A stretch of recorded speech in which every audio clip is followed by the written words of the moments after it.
Ahí estoy grabando la clase, ahí se las voy a mandar. Ya, entonces vamos a partir con un pequeño caso clínico. Tenemos un paciente de 59 años con historia de tabaquismo y diabetes. Consulta por una historia de 5 meses de evolución. El paciente tiene un dolor de tipo opresivo, inicia con el ejercicio y disminuye con el reposo, y tiene una duración de más o menos 10 minutos. Niega disfagia. Dato importante que les destaco el negativo de ese elemento. Cuando le hicieron la expresión física de lo que destacaba, entonces estaba bien perfundido, el dolor no era reproducido de la palpación y no tenía ningún soplo, al menos la auscultación. Me tomó un electro, que acá se escribe un trazado normal, un ritmo sinusal, un eje conservado, conducción atrioventricular normal, interventricular normal, sin ondas Q, sin alteración del segmento CT ni ondas T. Por tanto, en este contexto de paciente, uno debiese plantear un síndrome coronario como principal etiología. Y ahora, más que una vez se aprenda de memoria como el cuadro típico, hay algunos fundamentos que podemos rescatar de la historia para llegar al diagnóstico. Por ejemplo, esta es una imagen que está sacada de la guía de la AJA 2021, si no me equivoco, en donde lo que hacen es poner la probabilidad de que un cuadro sea isquémico en relación a cómo el paciente describe. Y podemos ver que en la última parte, la parte verde, vale decir como bajo riesgo de isquemia, tenemos dolores posicionales o pleuríticos, y en la parte roja, vale decir como alto riesgo de isquemia, tenemos el típico dolor como una presión, dolor central, entre otras cosas más. Los dolores como penetrantes, como punzantes, realmente quedan en un riesgo intermedio. No son ni para descartarlo, ni como para decir como esto es claramente algo isquémico. Ahora, ahora, desde el punto de vista del diagnóstico del dolor torácico, hay algunos conceptos, como el concepto de angina típica, que a la American Heart Association no le gusta mucho, ellos lo quieren como sacar del juego, eh, para reemplazarlo por otros conceptos. Pero sin embargo, ha sido bastante útil definirlo como angina típica o no típica por el valor predictivo positivo que esto se asocia.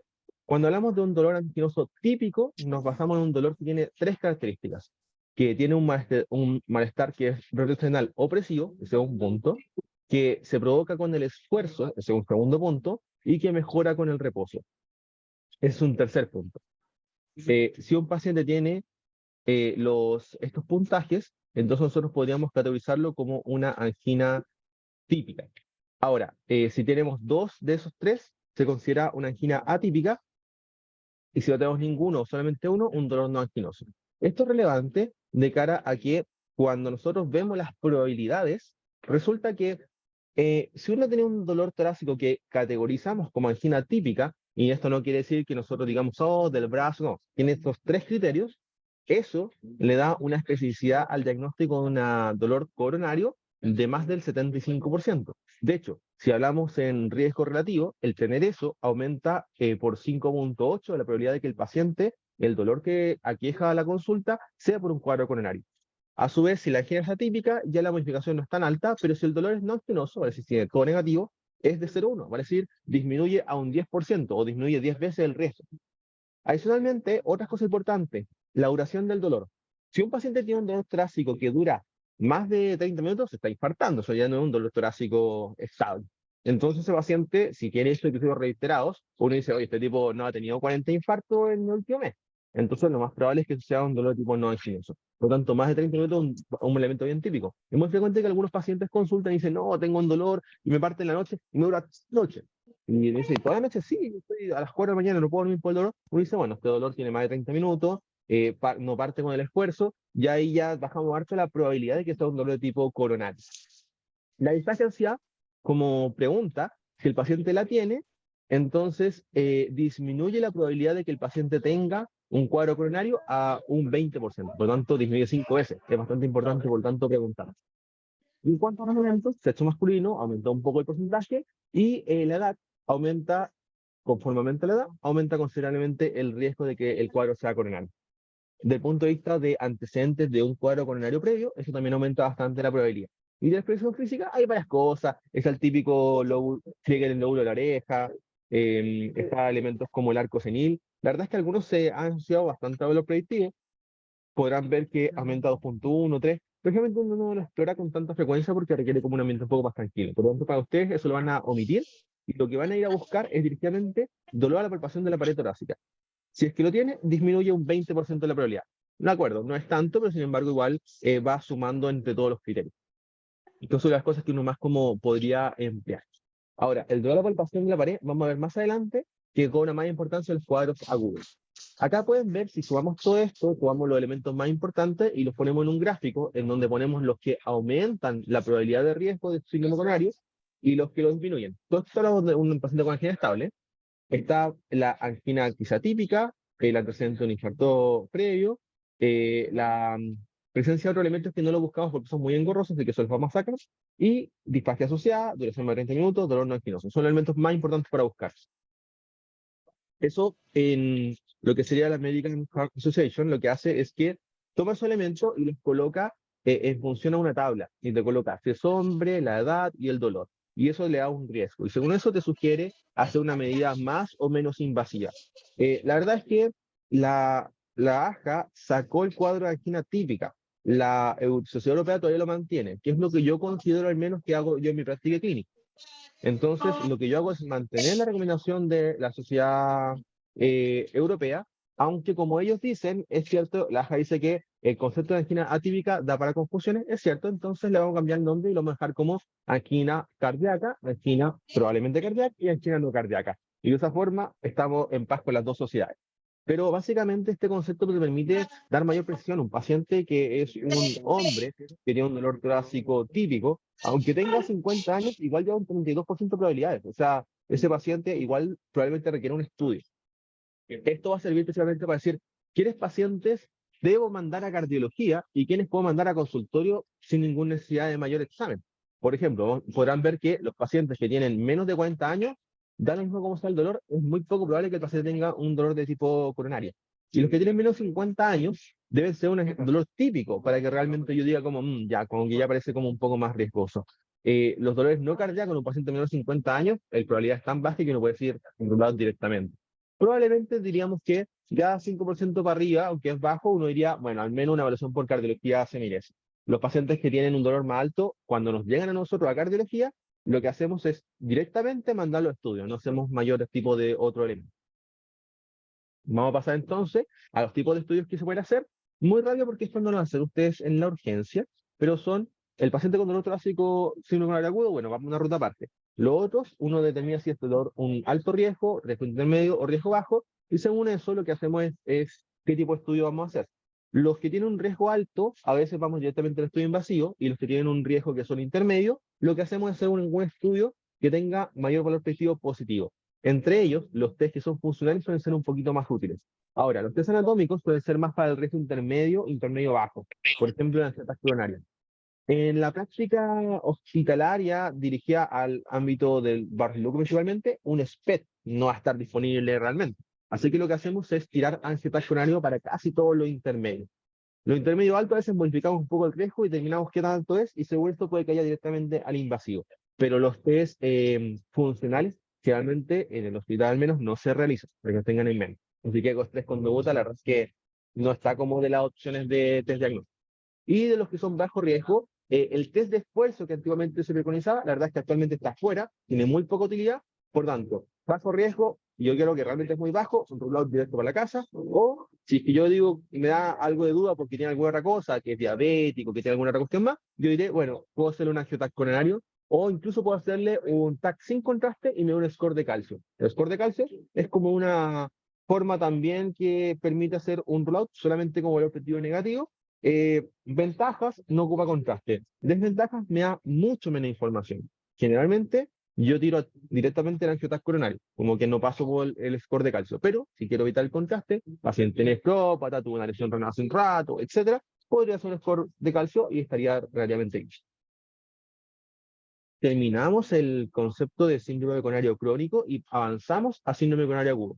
La Sociedad Europea te refiere como ver la historia, el examen físico, categorizar síndrome con supra, sin supra.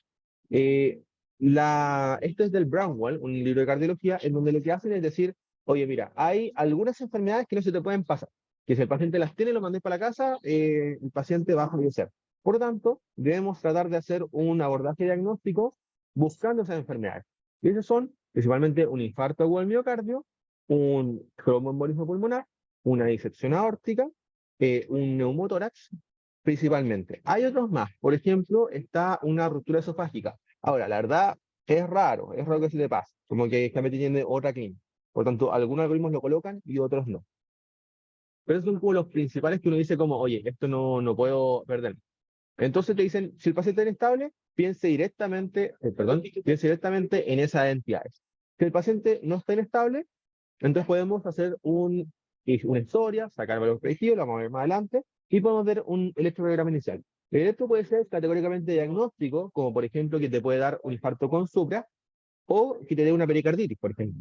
O puede ser un electro que no te llega al diagnóstico precisamente, por lo tanto, tú vas a una siguiente etapa, que sería la radiografía de tórax. La radiografía de tórax te puede descartar cosas como neumotórax, disección aórtica, neumonía. Está, a pesar de que no siempre se toma, está bien avalado el uso de una radiografía de tórax, al menos una portátil, a la evaluación inicial. Ahora, ¿qué cosas no coloca este algoritmo? Ecografía. Una ecografía a pie de cama podría ser también bastante útil a la hora de hacer un abordaje diagnóstico para poder finalmente tener más presión, algo que está ampliamente disponible y que con un buen entrenamiento también te podría ayudar. Podrías descartar neumonía, podrías descartar neumotórax, podrías ir a ver infección aórtica. Es un poco más difícil, pero con un adiestramiento más o menos intermedio, uno podría llegar a hacer un diagnóstico más o menos presuntivo, sin tanto problema. Saliendo de esa área, luego ya empezamos a ir a scan, entre otras cosas más, ya un eco formal, entre otras cosas. Aquí está un poquito una tabla, no se las voy a leer, pero es la tabla de los principales como causas de dolor torácico. Y voy a ir a la siguiente diapositiva, que sería, ¿qué pasa con la edad? Mientras la edad va aumentando, la causa de dolor torácico va a ser cada vez una causa más grave, por así decirlo. Entonces, por ejemplo, un paciente que tiene menos de 44 años, generalmente cuando llega por dolor de la urgencia, lo más probable es que uno no sepa cuál es el dolor que tiene, sea un dolor que no quede categorizado, pero se carta por de riesgo, y lo más probable es que sea algo respiratorio o algo abdominal o muscular, y ya el parte coronaria queda mucho más abajo. Cuando ya pasamos los 45 años, ya la causa coronaria cae en segunda categoría, por lo tanto, 45 sería un corte que va a decir, bueno, voy a empezar a tomar más en cuenta eso. Y la verdad es que si seguimos finalmente hacia arriba, ya cuando llegamos a los 65, no solamente causa coronaria como un síndrome coronario estable o cualquier cosa así, sino que el infarto empieza ya a tener un rol más importante. Por tanto, la edad va a ser relevante a la hora de enfrentar el diagnóstico. Y lo otro que va a ser relevante es que, según la clínica, hay algunas cosas que sí nos pueden ayudar. Esto es ahora valores predictivos para síndrome coronario agudo. Que un paciente se irradie a un brazo o ambos brazos, la verdad es que da lo mismo el brazo. Si la cosa se irradia a los brazos, yo solo voy a dar una mayor probabilidad. De hecho, acá pueden ver que el riesgo puede ser incluso 4 veces de riesgo coronario con un cierto valor, con un cierto intervalo de confianza. Que el paciente tenga historia de asociación con el ejercicio también me aumenta el riesgo de que esto sea coronario, que tenga irradiación al brazo izquierdo también lo aumenta, que tenga diaforesis, la diaforesis aumenta casi al doble, náuseas y vómitos aumenta también casi al doble, y que tenga historia de eventos similares antes también va a aumentar. Bueno, la opresión también aumenta, pero no tanto. Entonces realmente el que sea opresivo, si bien igual lo buscamos, no es como algo que sea tan relevante. Ahora, sí es importante preguntar el carácter, pero no para buscar lo opresivo, sino para buscar lo no opresivo. Resulta que el dolor de tipo pleurítico, para decir que aumenta cuando uno toma aire, ese va a reducir 5 veces el riesgo. Y un dolor postural va a reducir a un 30% y el punzante también. La reproducibilidad de palpación en el paciente con síndrome coronario agudo, o sea, dolor agudo, sí va a ser muy significativa y reduce hasta un 30%. Y la localización finalmente de algún tipo de lesión también va a ser relevante como para el diagnóstico. Si nos vamos a este otro esquema, acá tomamos un poquito elementos de la entrevista del paciente, entonces vemos que la edad, un paciente menor de 40 años ya es 20% de probabilidad de que presente un síndrome coronario, que el paciente tenga dolor pleurítico baja un 30%, dolor punzante 50% al menos según los que sacó en este estudio, y nuevamente el dolor opresivo no está. Entonces, no es importante que el dolor es opresivo, lo importante es que el dolor no sea ni pleurítico, ni postural, ni punzante, eso es lo que tiene más importancia. En cuanto a la exploración física, esos signos son básicamente que el paciente se toque el pecho, así como tiene un general, que es con el puño, con la palma, etc. Se toque el pecho. Algún tipo de estudio, pero nunca coló más para mayor perspectiva, así que no tiene tanta importancia. Dolor de palpación de la pared torácica, nuevamente baja un 30%, es bastante relevante. Y aspecto diaforético, duplica el riesgo. Que tenga palidez también aumenta un poco el riesgo, y náuseas también aumenta.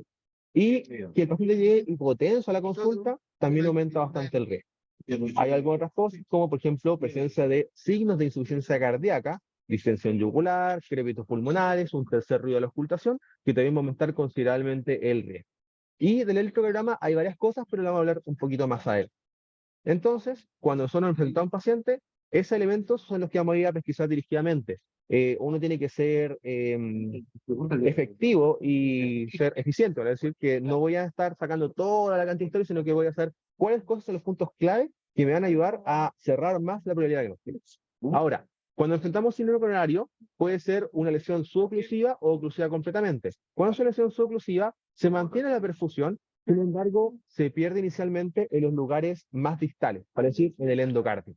En cambio, cuando una lesión es totalmente oclusiva, lo que ocurre es que la pérdida está en todas partes y realmente se afecta más el epicardio. De ahí el nombre de lesiones subendocárdicas o lesiones subepicárdicas. Las lesiones subendocárdicas, por tanto, generalmente generan un vector que se aleja del electrodo de exploración y generan infrasnivel. Y las epicárdicas, uno que se acerca, genera un suprasnivel. Esto puede ser complejo, pero esa es la explicación simple y es suficiente para poder realmente darle un entendimiento a esto. Criterios. Cuando hablamos de los criterios, esto no han cambiado tanto. Los criterios son más de 1 milivolt en dos derivadas contiguas, pero si encontramos las derivadas de V2 y V3, podemos dar un poco más de margen de error. Según la masa miocárdica, a mayor masa miocárdica, más margen de error. Por tanto, un hombre joven que tiene masa miocárdica, 2.5, y una mujer, 1.5. Hay que considerar que si alguien tiene un electro previo, y yo veo una variación de 1 milímetro respecto al electro previo, eso ya es significativo en V2 y V3. Otra cosa, a veces hay superdesniveles sutiles. Acá, lamentablemente, se olvidó editar nuestra diapositiva, pero en los superdesniveles sutiles hay un score que se llama subtle de sutil, 4B score, que está en Metcalf, que te permite hacer una asociación entre masa miocárdica y superdesnivel. ¿Qué es lo que hace? Lo que hace es que toma la amplitud de la R de V4 y dice, V4 es una derivada que se relaciona bien con la cantidad de masa ventricular. Entonces, si V4 es muy grande, yo digo tiene harta masa ventricular. Entonces lo que hace es que tomar esa R y en función a la R normaliza el ST. Entonces dice, oye, esta ST tiene una supranivel de 1.5, es poco, es un hombre, pero tiene una R muy chica en V4. Entonces la verdad es que para este paciente 1.5 es suficiente para considerarlo como significativo. También normaliza que la medición de puntos fruta es a los 30 milisegundos. Eso lo pueden buscar en Metcalf, porque es un score que se calcula un puntaje que te da 18, entonces un corte es muy difícil, no lo van a poder como aprender de sacar manualmente, sino que es ir calculándolo. Pero al menos yo lo que hago es mirar la derivada y digo, mira, si tiene alta masa ventricular o tiene poca masa ventricular, y con eso como que me hago una idea. 15 más o menos el corte va a decir como tiene alta masa ventricular, como 3 cuadritos. Lo otro, en otras derivadas, por ejemplo, en derivadas posteriores o en derivadas derechas, el corte es 0,5. Y abajo les dejo la evolución del cuadro coronario. Tenemos un paciente que está totalmente normal, tiene las T hiperagudas, luego tiene el descenso del ST, luego baja un poquito y empezamos a hacer las ondas T. Entonces el T está positiva, todavía la arteria está cerrada. Luego, posagudo, para decir como que la arteria se abrió, hace una pequeña deflexión negativa y luego se hace la deflexión negativa y baja el ST. Es un paciente que está ya resuelto el cuadro coronario. Y crónico, queda la T nuevamente positiva, pero se mantiene la onda azul. Eso era como la evolución de un infarto. Esto es un infarto con supra, por cierto. Otras cositas relevantes que hay que ver del electro, T de Winter, infrasnivel con una T hiperaguda, esto es equivalente a infarto con supra, se maneja igual, al igual que la de abajo, T hiperagudas. También se consideran como infartos con supradesnivel. Síndrome de Vellens, muchas veces la gente cree que eso es un infarto con supra, pero no, implica una lesión crítica de la descendente anterior. Implica alto riesgo, por lo tanto, un infarto sin supra con síndrome de Vellens es un paciente de alto riesgo que tiene que entrar precozmente, pero no implica que el paciente esté infartando y que tiene que entrar de aquí a 1 hora, sino que generalmente dentro de las primeras 24 horas. El síndrome de Vellens incluso puede ser en un paciente fuera del patrón de Vellens, un paciente asintomático, y puede que implique nada. Entonces no es algo que sea 100% categórico. Ahora, si lo encontramos en presencia de dolor torácico, finalmente el paciente tiene que llevársele pasado al dolor torácico porque habla de una oclusión que se destapó, por así decirlo. Entonces el paciente tiene que tener dolor, se le pasó el dolor, llegó ya sin dolor, le tomamos un electro y tiene un signo de Vélez. Uno dice como, pucha, puede que tenga un cuadro coronario que alcanzó a reperfundir solo, así que mejor lo dejo. Ojo, no puede tener Q. Si hay Q ya no es signo de Vélez, ya hubo un infarto previamente establecido. El signo de Vélez es que se ocluyó, se abrió y no alcanzó a dejar infarto. Infarto posterior. Si en V2 yo encuentro un infrasnivel y yo veo una R muy significativa, eso puede ser un reflejo de un suprasnivel de la pared posterior. Ahora, algunos dirán, la pared posterior no existe, pero es una forma de entenderlo más fácilmente, que se puede evidenciar mirándolo con derivadas V5, o sea, V7, V8 y V9. Acá pueden ver un poquito las imágenes especulares, entonces pueden ver que un paciente que tiene un infarto en la pared posterior, V8, V9, puede tener una imagen especular en V1 a V4. Es una cosa relevante. Y acá están un poquito cómo pueden las derivadas derechas y las derivadas posteriores que puede ser relevante a la hora de hacer los diferenciales. Algunas cositas. Es garbosa. Es garbosa. Si tenemos un bloqueo de rama izquierda de reciente aparición, uno no puede descartar ahí un cuadro coronario con supra. Si un paciente tiene un dolor, no sé, tiene un dolor que es anquinoso de bajo riesgo, que la probabilidad que tenga un signo coronario es de nada, y tiene eso, lo más probable es que yo le haga electroseriado voy a ver cómo es la evolución. Ahora, si tengo un paciente que tiene una probabilidad de bretes alta, vale decir, por ejemplo, 65 años, 65 años, que además tiene una historia de dolor torácico que opresivo, vale decir, no es pleurítico, no es punzante, etcétera, que ese dolor torácico está asociado a diaforesis, náusea, no es reproducible con la palpación, yo digo, bueno, tengo un valor PDS bien alto, y si tengo además eso, yo digo, esto lo vamos a interpretar como con supra y lo vamos a ingresar hemodinámico. Si es que no, yo lo que puedo hacer es hacer electroevolutivo. Si el paciente tiene un bloqueo de rama izquierda conocido, yo digo, el paciente tiene este bloqueo de rama izquierda y yo tengo electro, puedo comparar. Y si hay una variación de más de 1 milímetro, ya también se considera como positivo. Ahora, si yo sé que tiene el bloqueo de rama izquierda, pero yo no tengo el electro para poder comparar, puedo ocupar los criterios de Carbosa. Y ahí lo que hago es que lo Carbosa tradicional ve si lo esperable en un bloqueo de rama izquierda es que el ST vaya en sentido inverso al QRS. Si hay un QRS que es predominantemente positivo, puede haber un infrasnivel del ST. Y si hay un QRS que es predominantemente negativo, puede haber un suprasnivel del ST. Entonces, en función a eso, yo puedo afinar un poquito el diagnóstico. Si yo tengo un suprasnivel cuando debe saber un infra, yo tengo que eso es categóricamente positivo. Y si tengo un infrasnivel cuando debe saber un supra, entonces yo digo que eso también debe ser algo probablemente generado por un cuadro coronario sobreagregado. Ahora, el problema es cuando tengo algo en una derivada donde hay una predominancia negativa. Entonces ahí Escarbosa dice, si es que tiene más de 5 puntos, 5 milivolts, yo ahí lo considero positivo. Sin embargo, esto genera hartos problemas y este score tiene poco como poder. Entonces, generalmente es un puntaje que ha ido modificándose. Se dan cuenta que hay otros como el score de Barcelona que mantiene los dos antes ya mencionados y lo que hace es poner que si es que la R o la S es menor a 6 milivolts, entonces a 6 milímetros, perdón, entonces yo puedo ocupar 1 milivolt como criterio. Y hay otros como el Garbosa modificado que lo que dice es, si es que el ST es más de un cuarto del QRS, entonces yo puedo ocupar criterio. La verdad es que siempre el tercer criterio es un problema. En todo el score son malos. Por tanto, lo más importante es pesquisar sí o sí el criterio A y el criterio B. Esos no pueden faltar, porque si esos están, yo voy a decir que el paciente tiene un cuadro coronario. Entonces es lo que yo voy a considerar como relevante. Vamos a pasar entonces a algunas cuantas cositas del electro, de elevación del ST, puede aumentar hasta un 53% de la probabilidad de tener finalmente un seno coronario cuando es más de 1 milímetro. Pero cualquier elevación discreta aumenta un 100%, o sea, un 10 veces la probabilidad de que el paciente tenga un cuadro coronario. Nuevos defectos de la conducción, que aparezca un nuevo bloqueo de rama, que aparezca un bloqueo AB, cualquier defecto de la conducción aumenta 6 veces. Así que cualquiera de estos elementos puede aumentar el riesgo.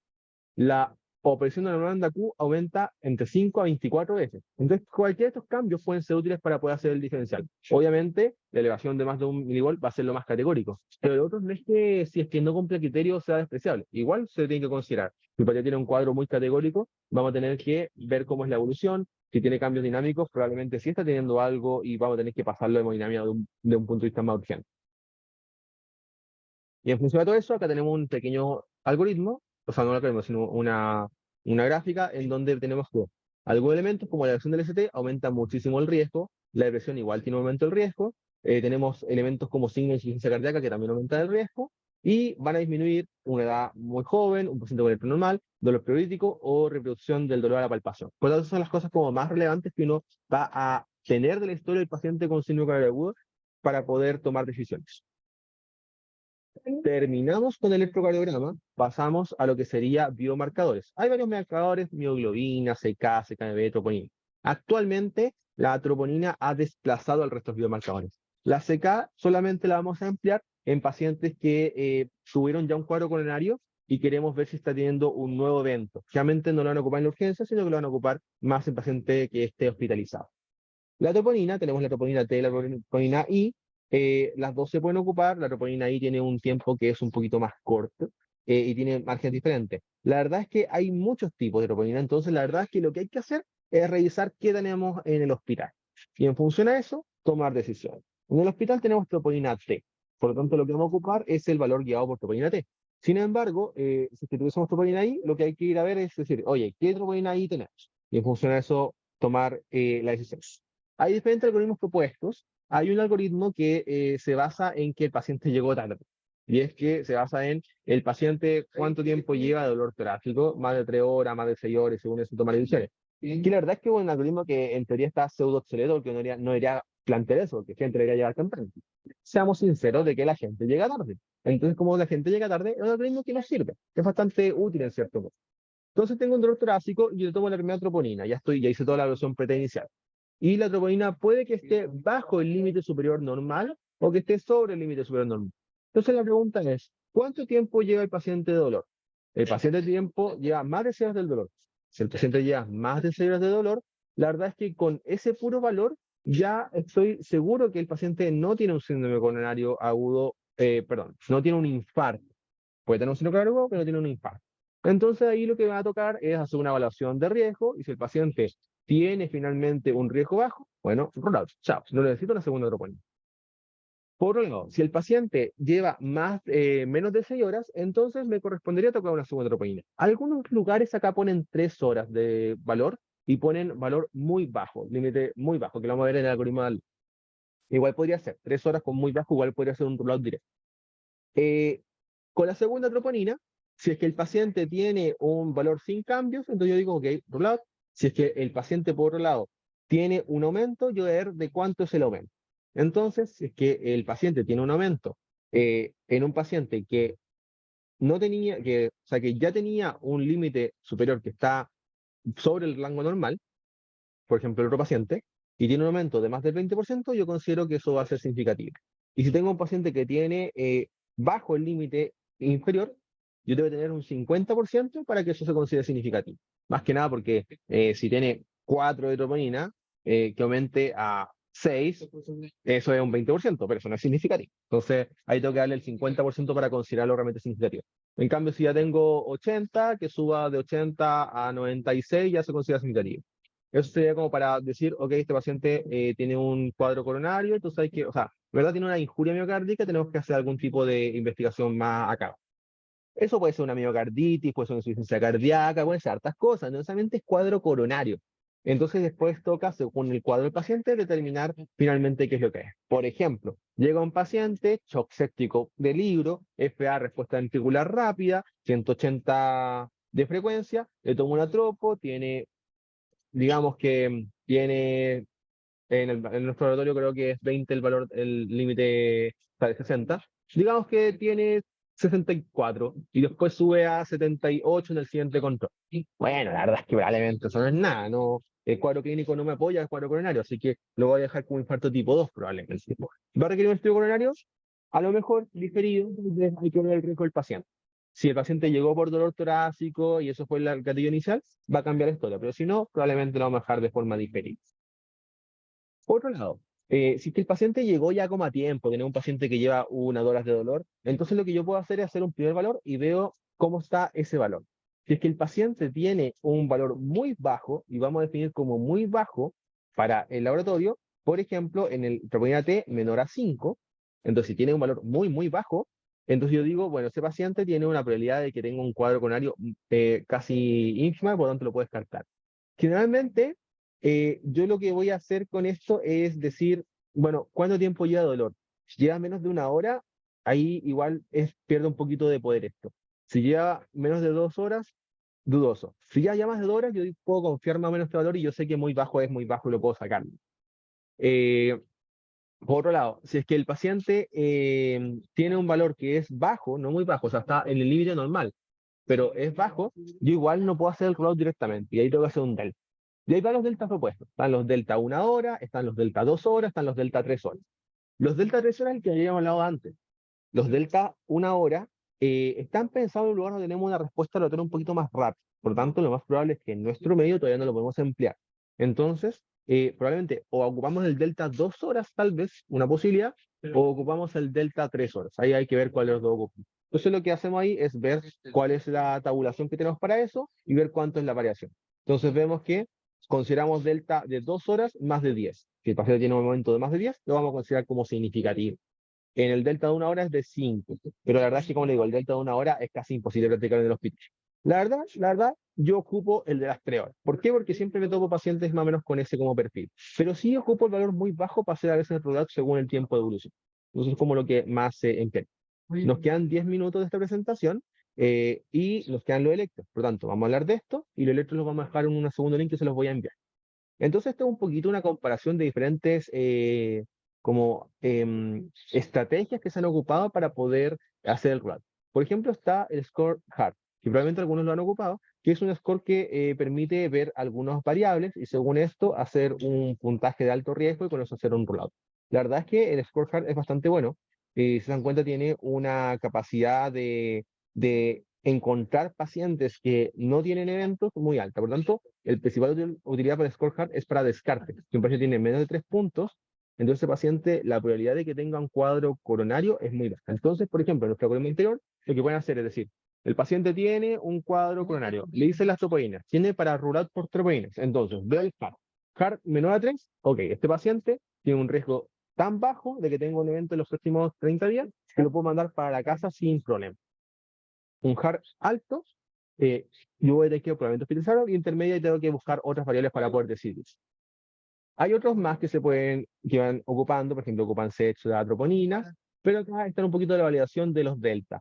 Está el típico de las delta de las 3 horas y está el delta de las 1 o 2 horas. Entonces, lo importante acá es que se pueden dar cuenta, el 2020, el delta de 1 y 2 horas, tiene una capacidad de valor predictivo que igual es muy buena, más del 99% para encontrar un infarto, y la verdad es que la capacidad de mandar pacientes sin MEIS igual es bastante alta. Entonces, la verdad es que es una estrategia bastante buena, es más rápida, el 62% del paciente acá se fue para la casa y solamente un 0,2% tuvo un evento mayor a los 30 días. Por lo tanto, es confiable, o sea, uno podría ocupar eso y no hay ningún problema. Entonces, la idea es que si es que eventualmente lo podemos hacer, deberíamos emplear. La estrategia de las 3 horas, que es la que está en el 2016, que está la última, la verdad es que igual es confiable. Si se dan cuenta, tiene una buena capacidad de predicción, es más o menos igual en el resto de las cosas.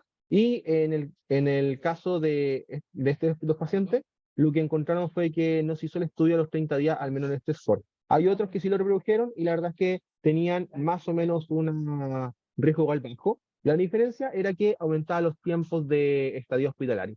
Entonces, la verdad es que aumenta el tiempo está en la urgencia, aumenta la cantidad de pacientes que ingresan y no necesariamente disminuye los eventos, aparentemente. Después, la estrategia de 1 hora y 2 horas es bastante buena.